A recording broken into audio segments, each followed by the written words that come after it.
Since ancient times, both Soviet and modern Russian propaganda have been creating numerous stereotypes and pseudo-scientific cliches, the number of which is simply impossible to count.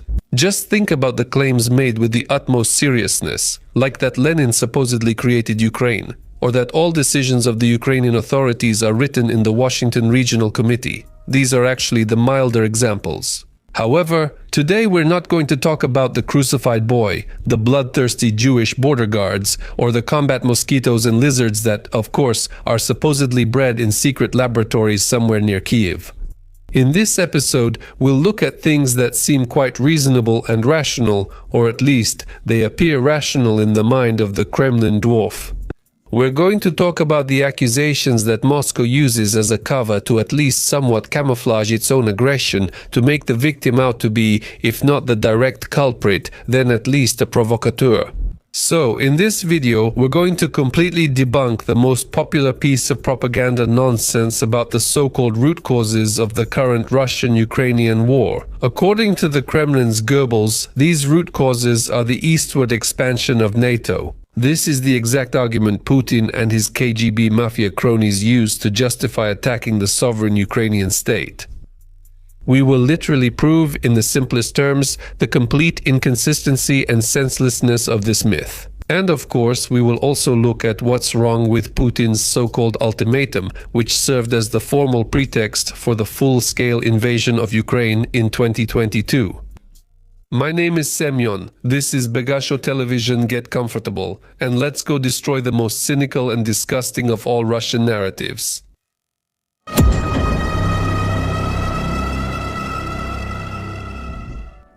What is the essence of the accusations? First, let's briefly go over, as lawyers say, the facts of the case. In the early years of his rule, the future gatherer of Russian lands did not dare to move against the West. He kept a low profile and stayed out of trouble. In fact, he made it clear that he wanted to be friends with both the United States and Europe. Moreover, it's hard to believe that now. In the early 2000s, Vladimir Putin seriously discussed Russia possibly joining NATO. Yes, you heard that right. Russia is a member of NATO. In fact, for many politicians of that time, it seemed like a very real possibility in the coming years. The longer the former KGB officer remained in power, the more his self-importance grew. Suppressing opposition and rising global oil and gas prices gave him a sense of total impunity. Like the czars of the past, his thinly veiled imperial ambitions surfaced more frequently. And as a result, there was Putin's scandalous Munich speech delivered at the International Security Conference, which, among other disparaging remarks about the United States and the Western world in general, made headlines. The Russian autocrat harshly criticized the accession of Eastern European countries to NATO, which had taken place a few years earlier. Over time, these grievances gained details and eventually took their final form. After 2014, Putin disregarded international law by annexing Crimea and started a hybrid war in Donbass. The whole point of these accusations was that back in 1990, during the unification of Germany, Western countries, and primarily the United States, solemnly promised the Soviet leadership that NATO would never expand eastward in the future. That is, at the expense of those states that were previously Soviet satellites and were part of the Warsaw Pact. Supposedly, the West broke its promises and used Russia's weakness to admit new NATO members in the 1990s. This includes not just former Warsaw Pact countries, but also ex-Soviet states like Lithuania, Latvia, and Estonia. Supposedly, this put the security of the Russian state at risk, since NATO began to directly border Russia. Honestly, even after all these years, listening to such accusations is disgusting.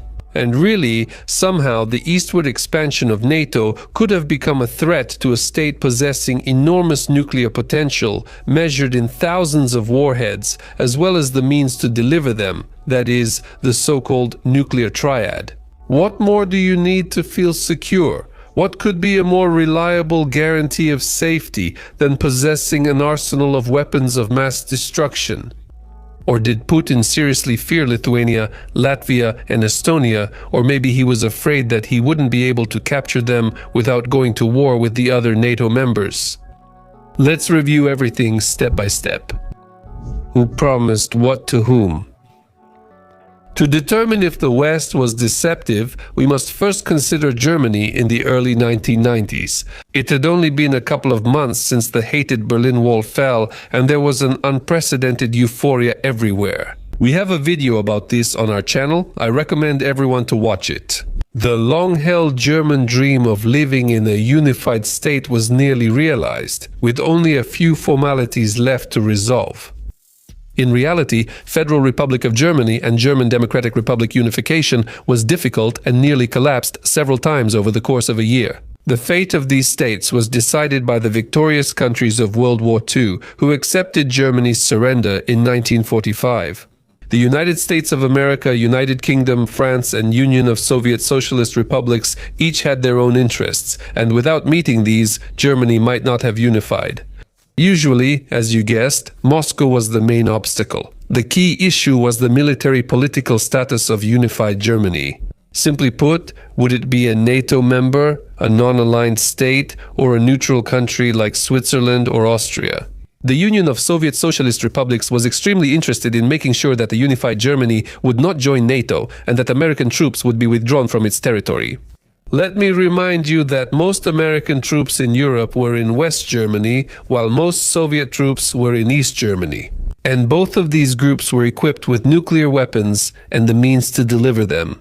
And now we come to these so-called promises. To speed up the negotiation process and move things forward, the West German delegation proposed a quite reasonable and adequate compromise. Therefore, on December 31, 1990, the West German Foreign Minister, Hans-Dietrich Genscher, stated that in the event of German reunification, and I quote, NATO would not expand its territory eastward. But he only referred to the German Democratic Republic, not Eastern Europe. In general, and as further negotiations showed, what primarily concerned Moscow was not Germany's unofficial membership in NATO, but the presence of American troops on its territory. Later diplomatic disputes only confirmed this thesis. From February 7 to 10, 1990, a high-level United States delegation led by Secretary of State James Baker visited Moscow. These negotiations proved decisive for Germany's unification.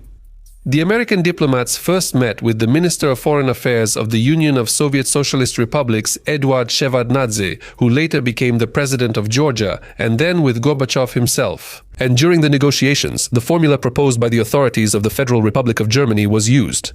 So, on February 9th, in a conversation with Gorbachev, Baker officially stated that if a unified Germany remains in NATO, NATO's jurisdiction would not move 1 inch to the east. In this case, NATO was referring to United States military infrastructure in Germany.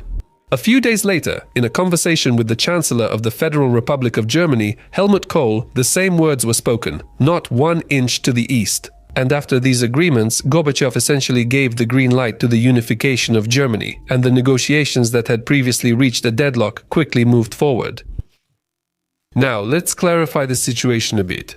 Putin and his entourage claim that all these promises by Western leaders about not expanding NATO eastward concern not only unified Germany, but all of Eastern Europe as a whole. That is Poland, the United Kingdom, Hungary, Czechoslovakia, Romania, and Bulgaria.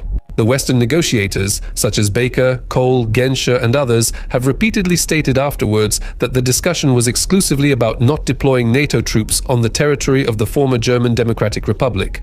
Most importantly, no legally binding promise not to expand the alliance was ever made. Let's address this separately. I want to emphasize specifically that there are simply no documents where the assurances of Western leaders about not expanding NATO at the expense of other Eastern European countries are written in black and white.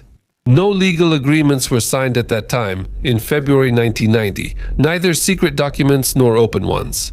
Because if such documents existed, Russia would have shown them to the whole world 150 times already. Just like Putin loves to show the text of the failed Istanbul agreements from 2022 to anyone and everyone. But if there's no body, there's no case. By the way, no matter how two-faced and hypocritical the West may be, it has fully kept the promise it made back then in Moscow to this day. There are no foreign troops on the territory of the 6 federal states of Germany that were formerly part of the German Democratic Republic. These include Berlin, Brandenburg, Mecklenburg, Western Pomerania, Thuringia, Saxony, and Saxony-Anhalt. American troops and other NATO infrastructure, including the well-known Ramstein Air Base, continue to be located exclusively in the territory of West Germany, even after 35 years since reunification.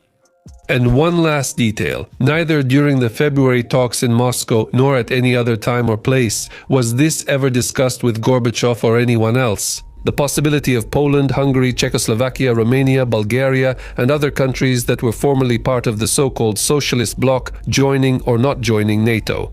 And even more so, the potential membership of Ukraine was not discussed, because at that time there was no state called Ukraine. There was the Ukrainian Soviet Socialist Republic, which was part of the Union of Soviet Socialist Republics.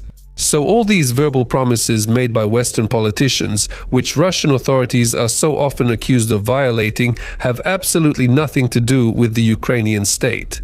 Putin just lumped everything together once again, mixing up right and wrong, making up things on the fly that simply never happened. Although, what is there to be surprised about? This is a pretty well-known Chekist worldview. In general, this is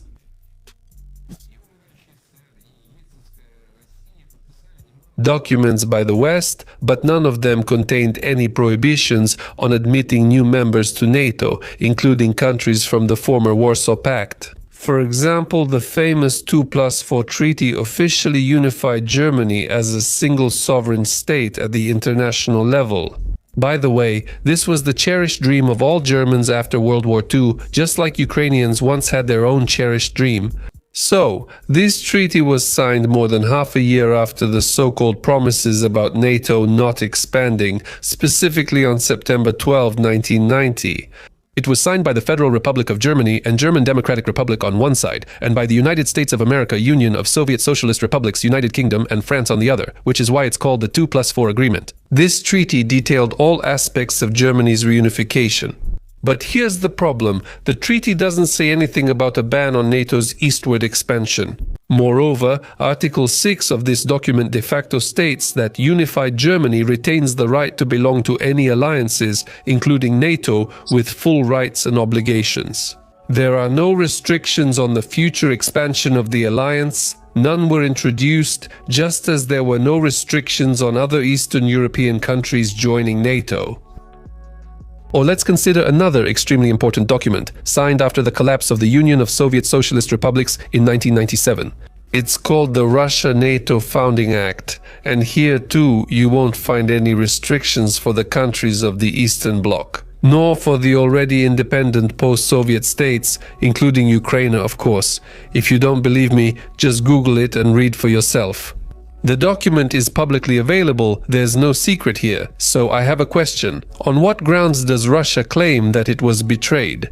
Did Yeltsin even know what he was signing? Maybe, like most decisions, he just acted on the idea. Have a drink in the morning and you're free all day? History is silent on this, so Russian propaganda stories don't withstand basic criticism. No legally binding documents prohibiting NATO from expanding through the voluntary, I emphasize voluntary, accession of Eastern European countries to the alliance were ever signed, not in 1990 or in any other year. And as for any verbal promises or gentlemen's agreements, in this case, we should probably tip our hats to the West. They kept their word by not expanding their military presence into the former German Democratic Republic or to other alliance members. A key example is United States nuclear weapons in Europe, with the list of host countries unchanged since the Cold War. Besides Germany and the United Kingdom, they are also deployed in Italy, the Netherlands, and Belgium, plus in Turkey, and that's it. And now let's remember who deployed nuclear warheads in Belarus in 2023. Exactly. NATO is expanding. From the very beginning, it's important to emphasize that NATO has always been guided by the principle of open doors. This is stated directly in Article 10 of the North Atlantic Treaty. Accordingly, any European country that adheres to the principles of this treaty and can contribute to the security of the North Atlantic region can potentially be invited to join. In this way, the sovereign right of a state to choose its own direction of foreign policy development was exercised, meaning the right to choose whom to be friends with and whom not to. That is why, in 1997, three key countries that were once part of the socialist bloc, namely Poland, the Czech Republic, and Hungary, applied to join NATO, and they were accepted into the alliance absolutely legally, within the framework of existing international law. 2 years later, and again 5 years after that, in 2004 the North Atlantic Bloc added 7 members: Romania, Bulgaria, Slovakia, and Slovenia. What angers Moscow most are 3 former post-Soviet republics: Lithuania, Latvia, and Estonia. Well, then the ranks of NATO were further expanded by Balkan states, since Russia has traditionally considered this region its own sphere of influence. That's why the accession of Albania, Croatia, Montenegro, and North Macedonia to the alliance didn't upset Putin directly, but because it clearly showed Russia's continued weakening. If not globally, then at least in Europe. And, in the end, why did no one in the Kremlin ever ask the most basic question? Why, right after the collapse of the Soviet Empire, did the countries that had previously been under its heel choose the Euro-Atlantic path of development and begin the process of integrating into NATO and the European Union? To put it more simply, why is everyone running away from Moscow and not the other way around? The answer is the same as why Germans fled the German Democratic Republic for the Federal Republic of Germany. They climbed over the Berlin Wall heading west, not towards the socialist paradise. Since Moscow only offers its vassals poverty, humiliation, and no rights, both then and now. And the West can offer many things: pluralism and democracy, protection of human rights, the opportunity to realize your potential and increase your wealth, stability and comfort, high technology, and reliable social security. And what can Putin offer in return? The chance to go to heaven in the event of a nuclear war, a pleasant prospect. No matter what you say, the December ultimatum. Well, now let's move closer to the present day and talk about Putin's famous ultimatum. So, the end of 2021. Almost all Western media are pouring out news about the impending full-scale invasion of sovereign Ukraine by Russia and about the transfer of additional military units to the borders. Those very troops that, just 2 months later, will be marked with the letters Z, V, and I. Only in Moscow does everyone categorically deny it, blaming everything on the machinations of enemies. However, in mid-December, the Kremlin abruptly ramped up its presence in the information space, aggressively insisting on a new European security architecture and strategic stability with the United States. Putin saw this as a new division of Europe into spheres of influence, the infamous Yalta 2.0. The Kremlin dwarf's specific demands for the West were documented and given to American diplomats. On December 15 and 17, 2021, they were officially published on the Russian Foreign Ministry website. Accordingly, these demands are Putin's ultimatum. And if you take a quick look at them, you can see that this is complete nonsense, and most of the Russian proposals are initially unfeasible. Let's take, for example, the key demand: legally binding United States commitments to halt NATO expansion eastward and deny former United States Soviet republics states entry into the alliance. First and foremost, this referred to Ukraine as well as Moldova and Georgia, which to some extent were pursuing a course toward Euro-Atlantic integration. Agreeing to such a demand would, in practice, mean a blatant violation of the sovereignty and the right of states to choose. After all, the main principle of international law, enshrined in Article 2 of the United Nations Charter, essentially states that every sovereign state has the right to independently choose which alliances and unions to join and to ensure its own security. Moreover, if the United States had agreed to this demand, it would have meant violating one of NATO's main principles, the principle of open doors, on a more global scale. Such an agreement would have implied that Moscow would gain veto power over the sovereign decisions of third countries, thereby turning them into its satellites. In any case, to continue acting differently would be like a kind of Brezhnev doctrine, only instead of Poland, Hungary, and Czechoslovakia, it would be Ukraine, Georgia, and Moldova.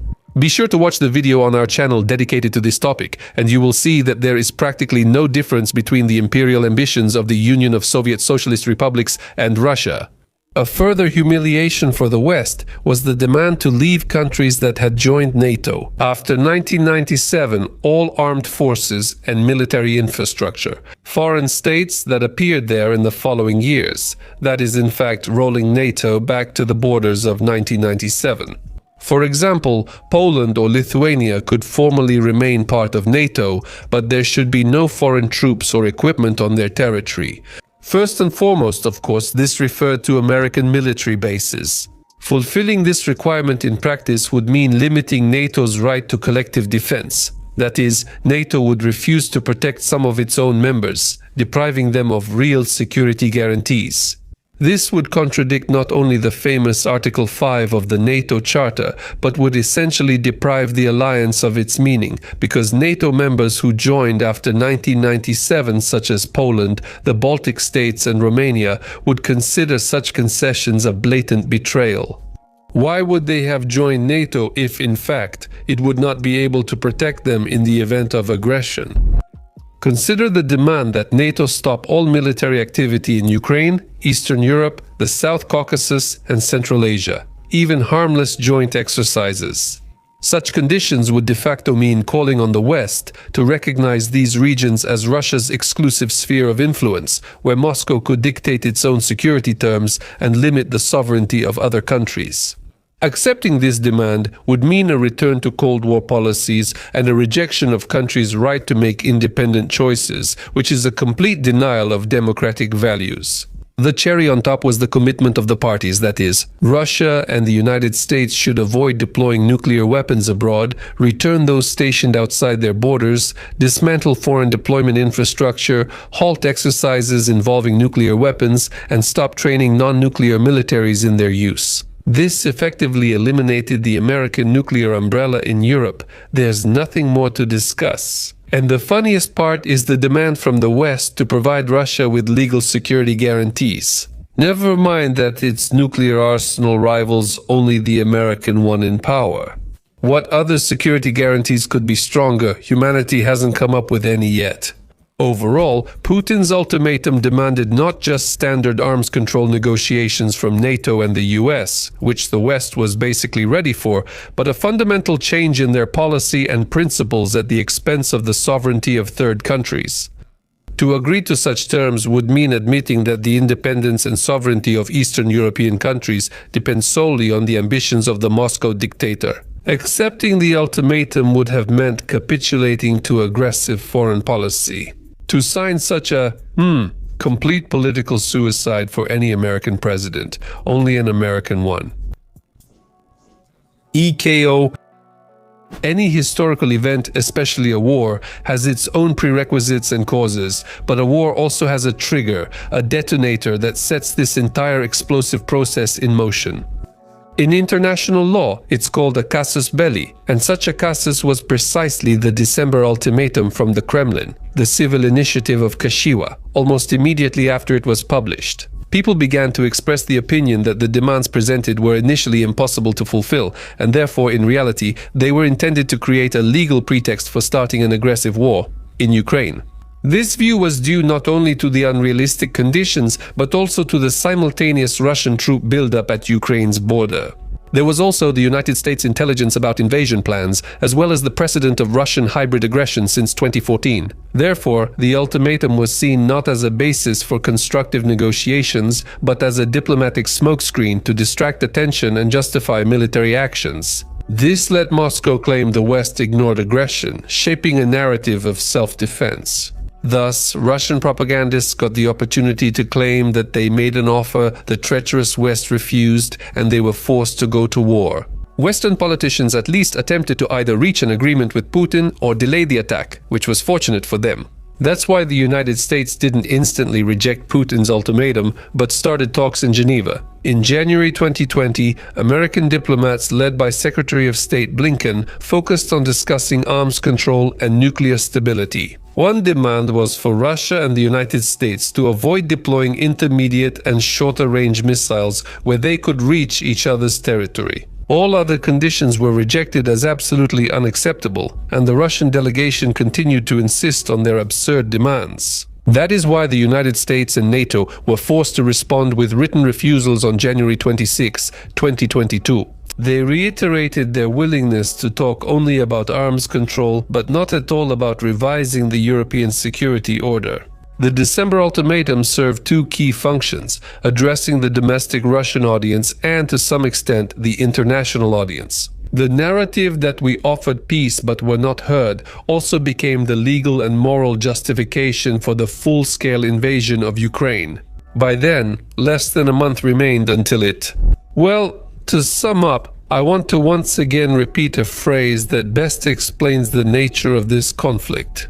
I've mentioned it several times in my videos, but I'll gladly repeat the real one once again. The reason for the current war lies not in NATO's expansion to the east, but in Russia's expansion to the west. This is something we need to remember well, and by no means fall for manipulations or distortions of the facts. That's all from me. Thanks for watching, and to the sponsors for supporting the channel. See you next episode. Goodbye, everyone.